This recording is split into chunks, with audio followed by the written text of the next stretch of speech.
They thought she was just another hiker who'd gotten lost on the back roads outside Revelstoke. That was their first mistake. It was a Wednesday afternoon in late October, the kind of day that tricks you. Pale gold light cutting through the birch trees, air sharp enough to wake the dead, the mountains sitting quiet and white-capped in every direction like they'd been there forever and intended to stay. Captain Megan Calloway had been walking this trail for 40 minutes with Ranger at her side, and the world had felt, for the first time in a long time, almost manageable. Ranger was a Belgian Malinois, 7 years old, with a tan coat going slightly grey at the muzzle, and a scar that ran in a thin line from his left shoulder down toward his foreleg. A souvenir from a compound in Kandahar that neither of them talked about. He walked the way he always walked, close to her left knee, ears forward, scanning everything without appearing to scan anything. A civilian watching from the tree line would have seen a woman and her dog enjoying the autumn. Anyone who knew what they were looking at would have seen something else entirely. Megan had done 2 tours with the Joint Task Force 2. She'd spent 4 years running K9 operations in territories most Canadians couldn't find on a map, coordinating with Allied units across the border, sleeping maybe 5 hours a night in conditions that would have broken most people she'd grown up with in Kelowna. She'd been home for 14 months now. She still checked exits when she walked into a room. She still woke at 0300 most nights, heart hammering, listening to nothing. Some things the psychologist at CFB Edmonton had told her carefully. Take time. Some things, Megan knew, just become part of you, and you learn to carry them differently. The trail curved west near the old logging road, and that's where they were waiting. There were 4 of them. A rusted silver pickup truck, one headlight cracked, was parked half on the gravel and half on the muddy shoulder. 3 of the men were standing outside it. The 4th was sitting on the hood, rolling a cigarette with the particular leisure of a man who had nowhere to be and no one to answer to. The one standing closest to the trail was big.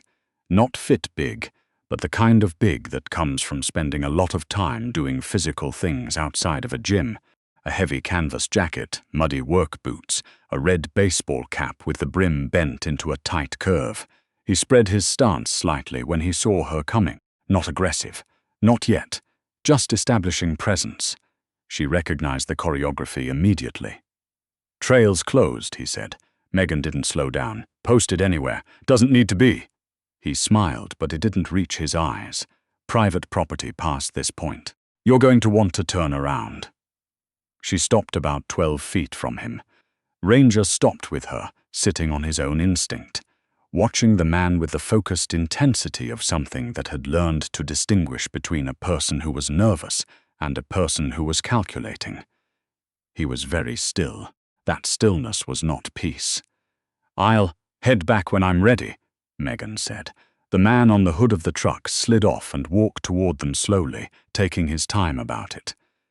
He was younger, mid-20s maybe, with a patchy beard and something cold in his face that Megan had seen before in certain kinds of men. The kind who'd hurt people and found it didn't bother them the way they'd expected. "What kind of dog is that?" he asked. "The kind you don't touch," she said. He laughed. The other 2 men shifted, small adjustments. Weight transfers, the language of bodies that are preparing for something. "Looks expensive," the young one said. He was closer now, maybe 8 feet. He crouched slightly, not reaching for Ranger but tilting toward him, the way a person does when they want to touch an animal and they're going to do it regardless of what you say. "Where'd you get him?" "He's a retired military working dog." Her voice was even, completely even. There was nothing in it that could be called hostility. But there was also nothing in it that could be mistaken for uncertainty. "I'm going to ask you once to step back from him." The young man looked up at her. Whatever he saw in her face gave him half a second of pause. Then he looked back at Ranger and reached out one hand. "Last warning," Megan said quietly. He touched Ranger's ear. Ranger didn't move. He was trained not to react to handling. But he looked at Megan with those amber eyes, and there was a question in them that was as clear as anything she'd ever been asked out loud. She didn't answer it yet. Instead, she looked at the man in the red cap. "You've got a truck full of something you don't want people to see," she said. "I'm not law enforcement. I don't care what it is. I'm going to finish my walk, and none of us needs to make this into more than it already is." The man in the red cap stopped smiling entirely. He glanced at the truck, just for a moment, barely a flicker. But she caught it the way she caught everything, automatically, without effort, the way breathing works. That glance told her more than an hour of conversation would have.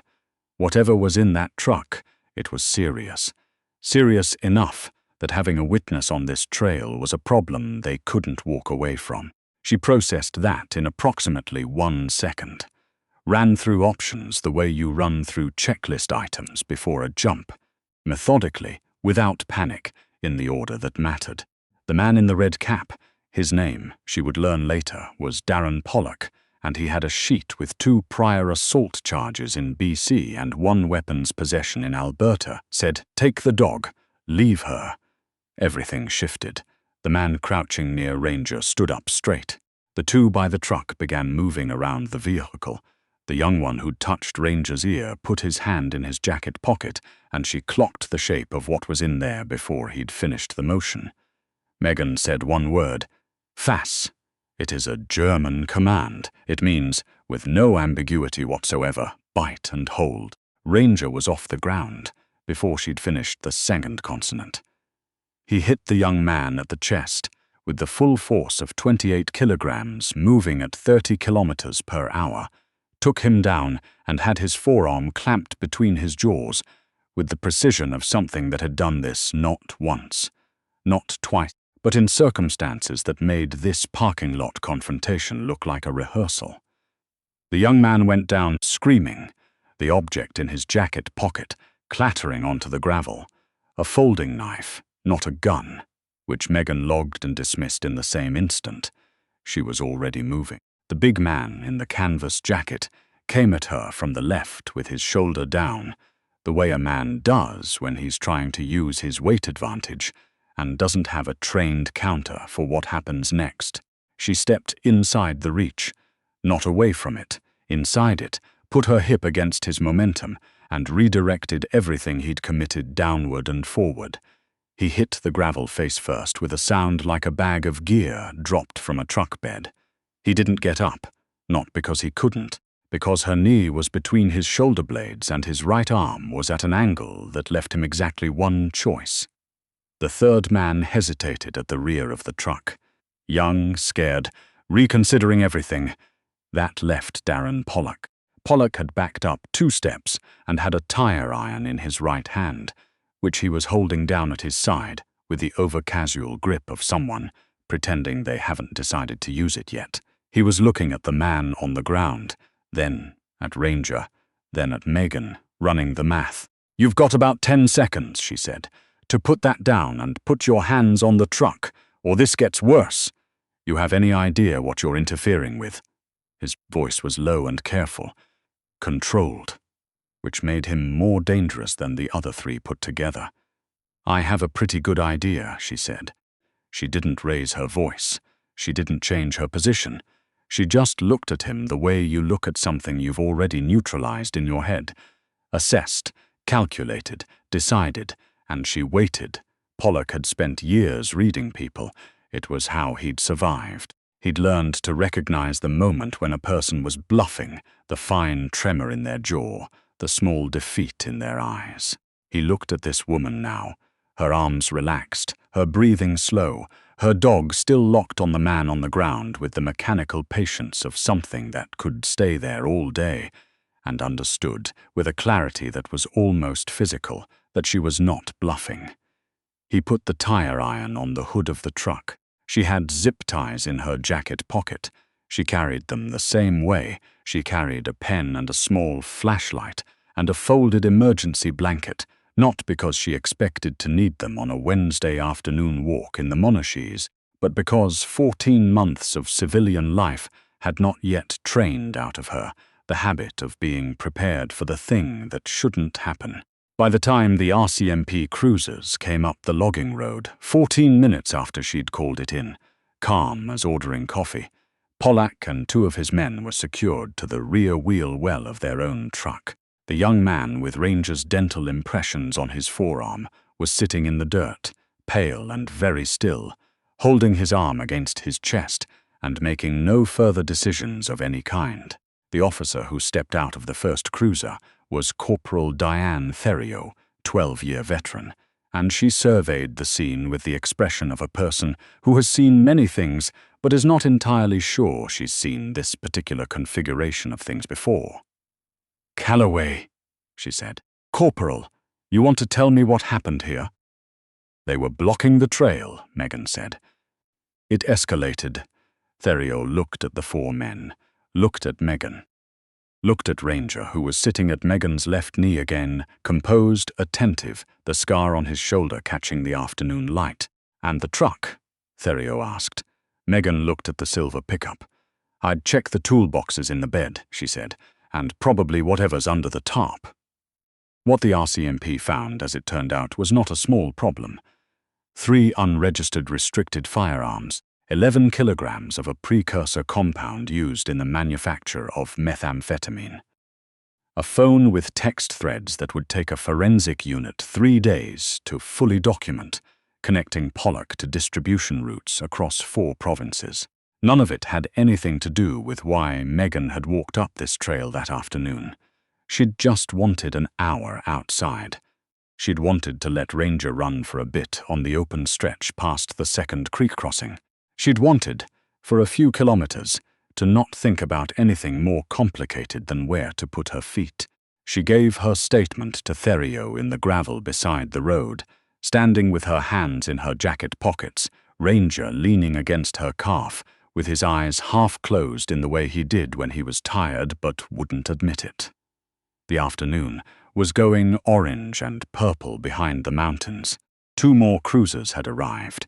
An unmarked black SUV sat at the edge of the turnoff with its engine running, and the man inside it had been on his phone since the moment he'd stepped at her face, and then thought better of whatever he'd been about to say. She'd seen him before, CSIS, or something adjacent to CSIS. She didn't ask. He didn't offer. They had an understanding of the kind that forms between people who operate in adjacent worlds, and have learned that the less paperwork, the better for everyone. Theriot's radio crackled. She stepped away. Megan looked down at Ranger. He looked back up at her with those yellow-brown eyes, the ones that had seen the same things she'd seen and carried them, without the benefit of language or therapy, or the particular human habit of trying to make meaning out of damage. He just carried them, and then he walked beside her, and when something required his attention, he gave it everything, and when it didn't, he leaned against her leg and let her know that whatever came next, he was there for it.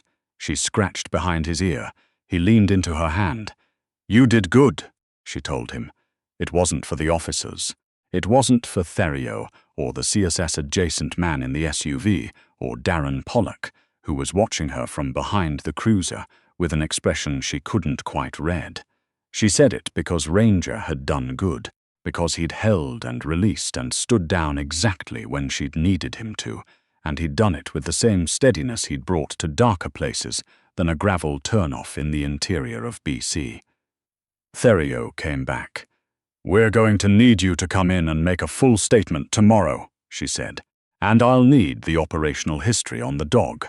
For the report, of course," Megan said. "Also—" Theriot paused.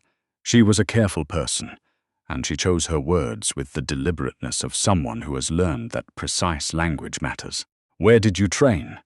Megan looked out at the mountains, at the last of the gold light going down behind the ridgeline.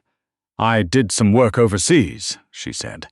Theriot nodded slowly. She looked at Ranger, then at Megan, then at the 4 men waiting in various states of defeat beside their truck. "Right," she said. "Same time tomorrow, then." The drive back to Revelstoke took 22 minutes.